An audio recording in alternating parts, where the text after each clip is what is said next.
ભારતીય સંસ્કૃતિના અનેક તહેવારો પૈકી જન્માષ્ટમીના પાવન પર્વની ઉજવણી નંદ ઘેર આનંદ ભયોના નાદ સાથે શોભાયાત્રા યોજી ખૂબ ધામધૂમ અને હર્ષોલ્લાસ સાથે થાય છે।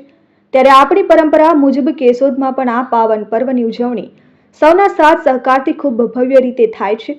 આ વર્ષે પણ આગામી 26 ઓગસ્ટ 2024ના રોજ આવતી જન્માષ્ટમી પર આપણા શહેરની શોભાયાત્રા અને મટકી ફોડ કાર્યક્રમ અતિ ભવ્યાતિ ભવ્ય રીતે થાય તેના આયોજન માટે આજ રોજ કોરે કમિટીની મીટિંગ રણછોડરાયજી મંદિરે મળી હતી, જેમાં એવું નક્કી કરવામાં આવ્યું છે કે સુરક્ષા વિભાગને સાથે રાખીને રહીને ચર્ચા વિચારણા કરીને આયોજન કરવું તેમજ કેશોદના કાર્યકરો અને આગેવાનોની મીટિંગ બોલાવી ચર્ચા વિચારણા તથા આયોજન કરવું અને ડીવાયએસપી બીસી ઠક્કર તથા પીઆઈ નિલેશ ઇંગોરડિયાના સકારાત્મક સહકાર તેમજ પ્રેરક હાજરી સાથે આ કાર્યક્રમને ભવ્ય રીતે ભાવભેર ઉજવવાનું નક્કી કર્યું છે। આ માટે વિગતવાર આયોજન કરવા વિવિધ સમાજોના પ્રતિનિધિઓ સાથે ટૂંક સમયમાં એક મીટિંગ બોલાવવામાં આવશે। આબાળ વૃદ્ધ સૌ કોઈ જે ઉત્સવની રાહ જોતા હોય એવો ભારતીય સંસ્કૃતિનો ભવ્ય અને પાવન અવસર એટલે જન્માષ્ટમી।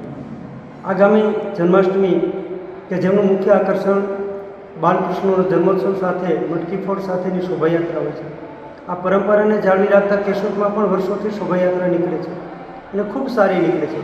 આ વર્ષે પણ આ શોભાયાત્રા મટકી ફોડ સાથે ભવ્ય રીતે ઉજવાય એ માટે સુરક્ષા દળોની સકારાત્મક વલણ અને સહકાર સાથે એમની પ્રેરક ઉપસ્થિતિમાં ખૂબ જ ભવ્ય શોભાયાત્રાની તૈયારીઓ થઈ રહી છે। તો આપ સૌને વિનંતી કે આ કાર્યની અંદર આપ સૌ સાથ સહકાર આપી આપણા આ ભારતીય સંસ્કૃતિના પવિત્ર ઉત્સવને ઉજવવા સહભાગી બનીએ। આભાર। જય શ્રી કૃષ્ણ। અનિરુદ્ધ સિંહ બાબરિયા, RN ન્યૂઝ, કેશોદ।